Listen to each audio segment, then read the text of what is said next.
Pak Emmanuel, selamat pagi. Halo. Ya, selamat pagi Pak Emmanuel. Salam sehat, salam Ya. tangguh. Ya. Oke, baik. Nah, ini terkait dengan momen Hardiknas ya. Tema untuk tahun ini adalah pimpin pemulihan bergerak untuk merdeka belajar. Nah, Ya. Anda mendefinisikan ini dengan melihat ya perkembangan dunia pendidikan di NTT saat ini. Nah, bagaimana menurut kacamata Anda terkait dengan perkembangan dunia pendidikan di NTT ini, Pak Konfidus? Kolvidus. Ya. Ya, saya pikir pertama saya sampaikan dulu selamat merayakan Hari Pendidikan Nasional 2 Mei 2022. Secara khusus pada para guru, pahlawan tanpa tanda jasa yang luar biasa.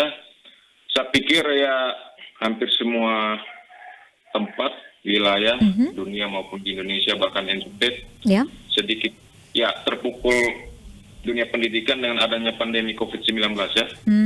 Sudah 2 tahun ini, tetapi yang kita lihat adalah selalu ada upaya untuk beradaptasi dengan situasi pandemi COVID-19 dan hari ini kita lihat bahwa proses pendidikan terutama secara khusus untuk proses belajar mengajar di kelas KBM sudah makin normal dan karena itu saya memberikan rasa hormat secara khusus kepada para guru yang terus berjibaku, terus bekerja keras di masa pandemi dengan berbagai tantangan pembelajaran, ada terutama pembelajaran online jarak jauh dari rumah yang memang tidak mudah, tapi itu berhasil dilalui.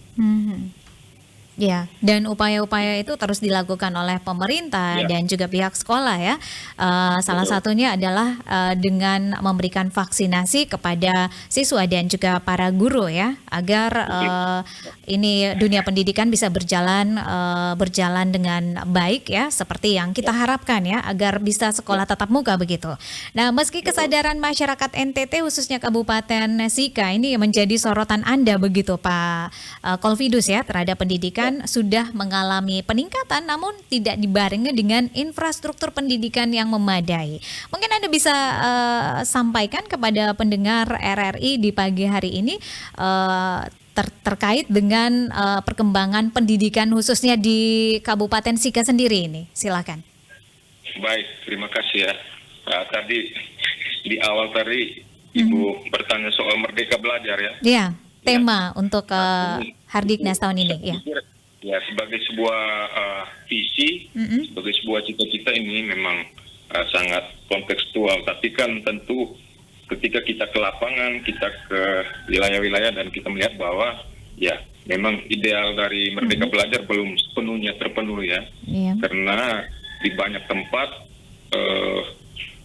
pelosok-pelosok terutama juga di Kabupaten Sika itu juga sebagai kabupaten kepulauan karena ada beberapa daerah yang berada di pulau-pulau kecil, juga di beberapa tempat yang belum terjangkau secara baik secara infrastruktur atau aksesibilitas, ini masih menghadapi kendala Merdeka Belajar. Salah satunya adalah Merdeka Sinyal.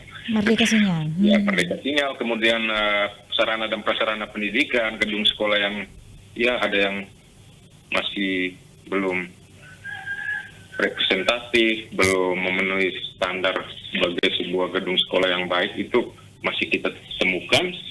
Artinya bahwa Merdeka Belajar sebagai sebuah semangat, sebuah visi itu diperlukan, tapi faktanya belum semua kita merdeka di dalam itu. Nah, karena itu harus diberi prioritas pembangunan infrastruktur pendidikan.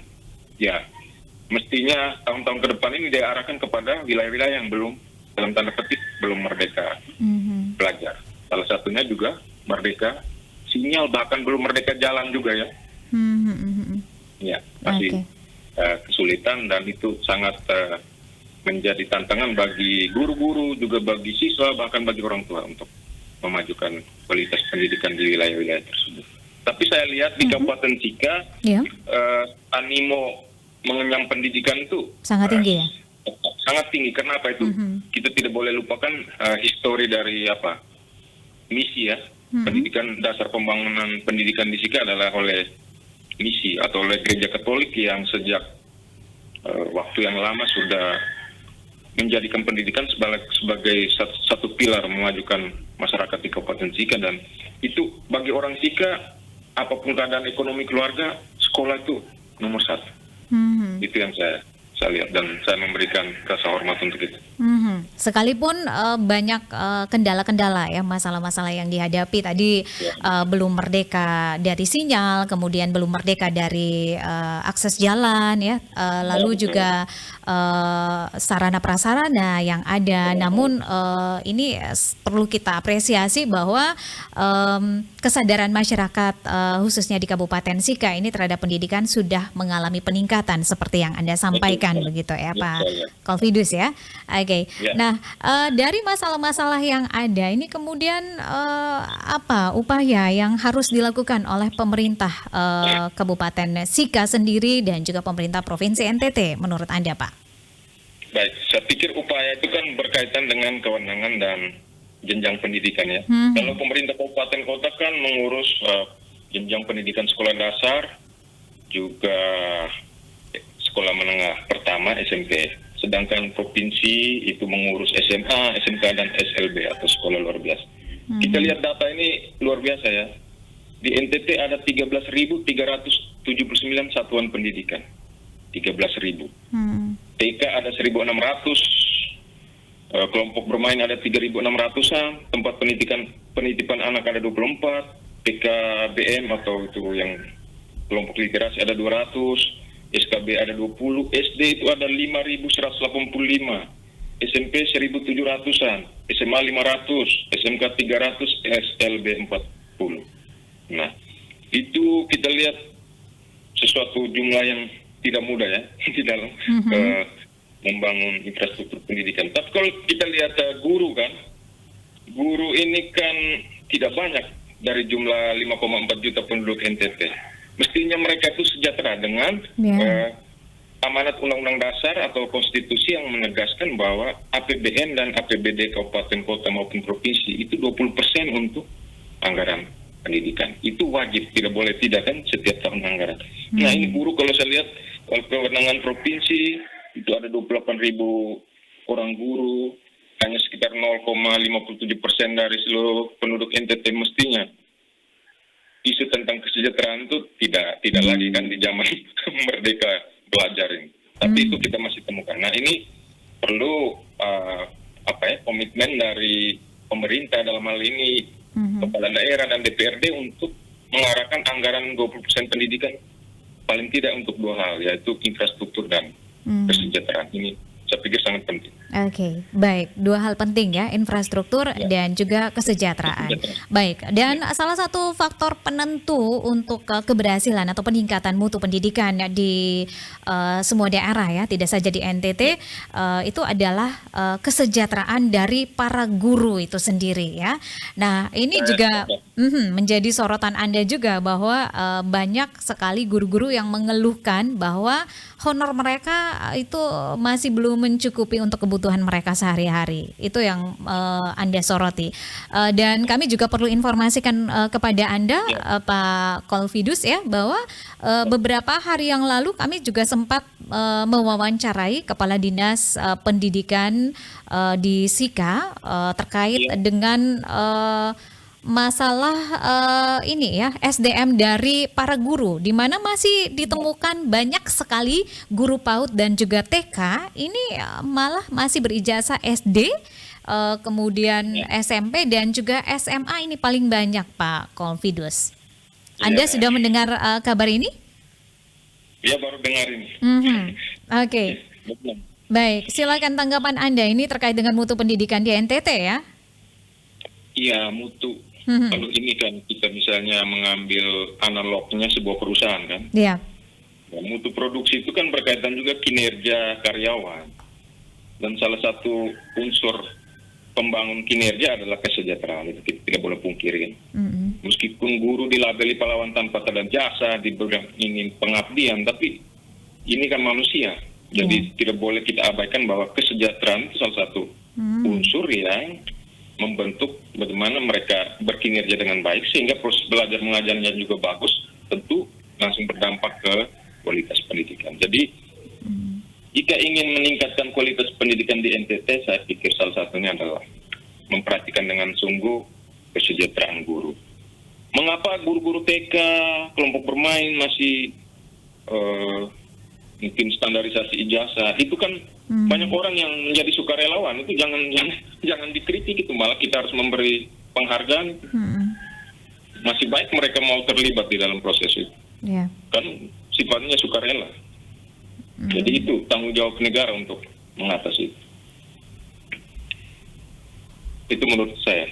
Oke. Nah, dari fakta ini Pak Confidus ya terkait dengan standarisasi pendidikan dari para guru, dan ini juga mempengaruhi ya mutu pendidikan di NTT teristimewa di Kabupaten Sika. Lalu langkah apa nih Anda sebagai anggota DPRD Provinsi NTT begitu ya menyikapi persoalan yang ada ini Pak Confidus? Ya, kalau dari aspek kewenangan kami sebagai DPRD Provinsi kan kami sudah memperjuangkan yang namanya tambahan penghasilan ya. Tambahan penghasilan? Tambahan penghasilan yang disebut tansil untuk guru-guru honorer, baik guru tidak tetap yayasan maupun guru honor komite, supaya pendapatan mereka itu minimal setara dengan UMP NTT, yaitu 1.975.000. Karena memang kita temukan ya di lapangan tuh ada yang gajinya tuh kasihan. Masih di bawah UMP ya? Sudah kecil, terlambat lagi, bahkan dirapel berbulan-bulan baru bisa menarik. Jadi itu di tingkat provinsi, salah satunya kita mendorong tambahan penghasilan itu untuk mengatasi isu kesejahteraan. Nah, untuk infrastruktur kan banyak intervensi untuk unit sekolah baru, ruang kelas baru, dan juga perangkat-perangkat pembelajaran. Nah, di kabupaten ini juga saya sarankan ya, mesti diperhatikan ini, kesejahteraan ini. Anggaran 20% dari APBD kabupaten bisa diatur dengan baik untuk mengatasi problem kesejahteraan maupun infrastruktur pendidikan. Ya, kita mungkin ya tidak akan bisa mengejar misalnya kualitas pendidikan Jakarta atau daerah-daerah yang sudah lebih maju, tapi paling tidak saya pikir potensi dasar orang NTT kan luar biasa. Banyak tokoh nasional lahir dari Nusa Tenggara Timur, jadi sudah ada modal dasar. Ini tinggal dipertahankan dan ditingkatkan saja. Oke, baik. Jadi masih banyak sekali guru-guru honorer yang mendapat upah ini tidak sesuai dengan standar ya. Standar UMP begitu Pak Confidus ya? Ya. Dan ini jumlah guru honorer juga masih banyak di NTT? NTT itu 11 ribuan itu. 11 ribuan. Untuk SMK dan SLB saja ya yang kami memiliki kewenangan provinsi ya. Saya tidak tahu persis data di kabupaten. Oke. Jadi dengan sekian banyak ini dan informasi yang juga beredar ya bahwa untuk tahun depan ini semua honorer itu sudah tidak lagi direkrut begitu ya oleh daerah begitu Pak Confidus. Nah, ini saran Anda bagaimana dengan nasib dari para guru honorer ini yang kita fokuskan? Iya, untuk kesejahteraan tuh saya ingat juga, saya tahu di Sika itu ada istilahnya juga tambahan penghasilannya dari pemerintah kabupaten ya. Mungkin sekitar 500.000 per bulan. Itu bisa di cross check. Kemudian ya pemberhentian rekrutmen honorer kan itu kebijakan nasional yang juga bukan berarti mereka akan ya disingkirkan dari pekerjaan, tapi kan kebijakan sekarang adalah semua pegawai itu disebut dengan ya aparatur sipil negara, ada yang pegawai negeri sipil, kemudian ada yang pegawai dengan perjanjian kerja kan? Ya, P3K. Makanya di tahun yang lalu Presiden Jokowi menggelontorkan penerimaan 1 juta P3K dan ini akan berlangsung tiap tahun. Saya pikir ini pemerintah daerah baik kabupaten kota maupun provinsi menangkap peluang ini untuk menyertakan teman-teman yang masih honor di dalam proses seleksi P3K. Ini satu-satunya jalan yang sangat terbuka dan baik untuk teman-teman yang masih honor. Baik, Pak Confidus, ini terakhir ya, tersisa beberapa menit lagi. Pesan Anda kepada semua yang berkompeten ya di dunia pendidikan NTT yang mendengarkan siaran RRI pagi hari ini, silakan Pak. Ya, dari sejarah membuktikan bahwa hanya bangsa yang membangun pendidikan dengan serius itu yang akan keluar sebagai pemenang. Karena itu semua pihak yang terlibat di dalam dunia pendidikan, mari kita terus jaga komitmen kita, keberpihakan kita, dan serius membangun pendidikan. Karena jika kita serius membangun pendidikan di NTT, saya yakin suatu saat NTT akan keluar sebagai pemenang. Oke, baik. Terima kasih Pak Confidus untuk waktunya bersama RRI. Selamat pagi, salam sehat. Ya, sama-sama, salam sehat.